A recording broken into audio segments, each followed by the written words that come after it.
Okay, from our previous videos, no, yung paano mag-set ng ating mga kakailanganin para sa contractor business or project business sa QuickBooks. Panoorin niyo po yung ating previous video kung hindi niyo pa po napapanood. Para po tuloy-tuloy tayo pagdating sa transaction. So, essential po yung ginawa natin noong nakaraan, no? Yung nag-setup po tayo ng setup ng ating customer, setup ng ating chart of account, setup ng ating items. So, yan yung item list. Okay? Ngayon, post naman tayo ng estimate. So, ito na. From estimates, lagay natin si projects. Tapos, gagamitin natin dito yung ating yung ating construction service project na groups. Para nakasama na dyan yung mga items na to, yung mga cost. Okay? Kasi pwede nating i-estimate kung how much yung cost ng ating magiging project. So, halimbawa sa material cost, mag-budget tayo ng, let's say, 50,000. Subcontractor cost, let's say, 30,000. Tapos, sa worker compensation, sabihin na natin na mga 50,000 din. Okay? And then, yung ating equipment rental, mag-rent tayo halimbawa ng mga nasa 10,000. Tapos, other construction costs, yung mga miscellaneous. So, mag-budget tayo ng mga 5,000 lang. So, ayan o, meron tayong total na average 145,000. No? Pwede nating i-charge yan directly dun sa ating customer. No? Meron yung markup dito kung magkano yung bibigay natin ng markup. Pero this time, gagamitin lang natin to analyze the cost. So, meron ka ng 145,000 estimated cost dito. Okay, ngayon, yung ating service income or yung ating construction service, dyan natin ilalagay yung ating i-charge sa ating customer. Okay? So, halimbawa, itong project na to is 250,000 na project. So, ang i-charge natin kay customer, 250,000, no? Plus yung VAT. So, dito sa may, tawag doon, dito sa ating mga estimated cost, tatanggalin natin yan kasi nagtototal siya dito, dumadagdag siya. Hindi naman natin siya i-charge sa customer kasi lump sum yung i-charge natin sa kanya. Okay? So, gagawin natin, tatanggalin natin dito. So, kung mapapansin ninyo, nag-ano siya sa markup na negative. So, wala naman pong bearing yan sa financials. Okay? So, pinapakita niya lang, ito yung estimated cost. And then, tawag doon, i-charge ba natin siya kay customer? Since hindi, nakalagay lang siya na negative. So, huwag niyo pong masyadong pansinin yan kung meron niyang financial effect, wala po. Okay? Tapos, yung ating total, 250,000, total project is 250 plus VAT, so naging 280,000 yung i-charge natin kay customer. Okay? So, save na natin yan. Save. Ngayon, kung gusto nyo pong check yung print preview, hindi po makikita yung ano niyan, hindi po makikita yung pinaka detailed nung ginawa natin na costing. Pag makikita niya lang is yung construction service project. So, pwede naman tayo magdagdag ng ano dito ng mga notes dito no, kung ano yung gagawin. So, pwede tayo mag-add ng remarks dun sa ating estimates or pwede tayong mag-add ng notes. Diba? So, pag sinave natin yan, okay, tapos click natin yung print preview, okay, ayan lumabas naman sa kanya yung mga notes. So, pwede nating lagay yung other description sa baba. Okay? So, yan po yung pagsaset ng estimate, no? And then, sa setup din ng ating template ng ating printout. So, pwede itong i-arrange accordingly dun sa estimate na template ng company. Okay? So, pwedeng i-layout po yan. Okay? Okay, save and close. So, after that, gagawin naman natin is mag-create naman tayo ng invoice against the estimate. Okay? So, ito. Project 5468. Diba? Lalabas si estimate 0003.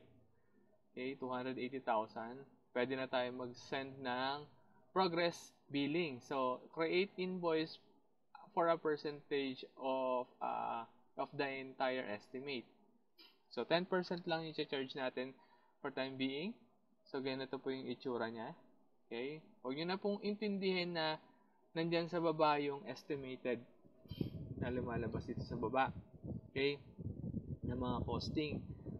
Wala pong financial value yan, no? Magagamit lang po natin yan sa report. So, for example yan, 10%. And then, charge na natin si customer. Pwede na tayo mag-send ng 10%. Sabihin na natin, ito ay down payment. So, 10% charge na natin dyan sa initial. No? So, pwede na yan yung maging down payment niya for time being. Save invoice. Okay? So, sa ating printout, hindi naman makikita dyan yung ating cost na nilagay, no? Down payment lang nakalagay, yung notes lang na nilagay natin. Okay? Yan po yung itsura niya.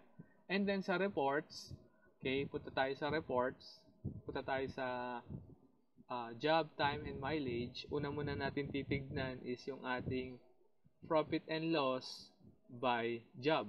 Profit and loss by job. Makikita natin dito, meron tayong job, okay, ABC Corporation, project 5468. Meron na tayong 25,000 na initial income dito sa job kasi nagpadala na tayo ng 25%. Okay? And then, pangalawa naman natin titignan na report is yung ating job progress invoice versus estimate. Okay? Makikita naman natin dyan. Meron tayong progression, no? Meron tayong estimate na 003. Ito, nasa taas. Okay? Meron na siyang 10% na progress. Kasi nag-initiate na tayo ng 10% down. So, go na yung project. Okay? And then, isang report pa is yung ating estimate versus actual detail. No? Estimate versus actual detail. Okay? Piliin natin si 5468 na project. Okay? So, makikita natin dito, ito yung essential kung bakit natin nilalagay yung construction cost. Okay? Ba't natin nilagay pa sa estimate? Wala naman siyang sense pagdating sa printing. No? Pero meron siyang sense pagdating po sa estimate versus actual na report. So, dito natin i-observe na ito yung budget cost ng project, 145, tapos yung actual. So, papasok dyan yung ating mga expenses pagka nilagay na natin. Nasa pagpo-post pa lang tayo ng quotation sa customer. So, yan po yung relevant nun, ba't natin nilalagay. No? Yung estimated equipment rental cost, material cost, other construction costs, subcontractor expenses, worker compensation expenses. Okay? Sa susunod na videos natin, yung mga yung mga expenses naman yung ikakarga natin, no? Yung actual na na-expense natin according dito sa project na to. So, kailangan tumugma dyan yung ating financial statement, profit and loss standard, okay? At yung ating report ng profitability per job, okay? Profitability per job, estimate versus actual details, okay? Estimate versus actual details, okay? Saka yung ating job progress, no? So, yung progress ng ating job progress invoice versus estimate. So, kung ano na yung status ng ating job in percentage. So, estimate kung ilan na yung nai-invoice natin based dun sa estimate. Okay? So, kasi meron tayong tinatawag na progress invoice pagdating sa construction, no? So, tulad nito, meron tayong 10% dito. Okay? Save and new. So, post na naman tayo ng project 5468. Okay? Pwede tayo mag-create ng additional 40% na progress dun sa estimate. Okay? So, magbibiling na naman tayo na 50% completed. Diba?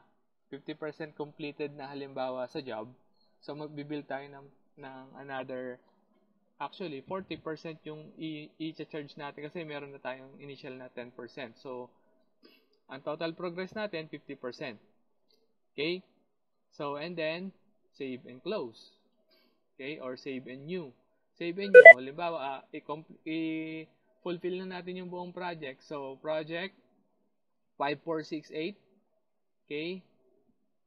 Ano na natin yan? I-full completion na natin yan. So, ayan na, 100% na siya. Charge na yung 50%. Completed. Lagay natin dito sa notes. So, completed. Pwede natin ilagay dito kung kailan na-complete yung project, no? December 31, 2023. So, halimbawa, yan yung ano niya, yung completion date. Diba? So, yan. Then, save and close. So, pag tinignan natin yung reports ng progress, invoice versus estimate, okay, 100% na siya. Ito, no? Si estimate 003, yung 5468 na projects. Profitability natin, okay, yung profitability natin per projects, 250,000. Kasi yung 30,000 dyan is VAT. Okay? Wala pa tayong expenses kasi hindi pa tayo nagpo-post ng expenses to this job. So, ang pinakita ko lang po is yung ating pag-i-invoice, progress invoicing. Okay? So, yan. Yan yung ating progress invoicing pagdating sa construction. Okay? From estimates and then create invoice. Sa create invoice, pwedeng progress yan ng 10%, 20%, 30%, and so on and so forth. So, sa next videos, pag-aralan naman natin yung pagpo-post naman ng mga expenses accordingly, no, to that particular job. Kasi may mga expenses tayo na na-incur dyan. So, yun, progress invoice lang muna tayo. So, see you next videos.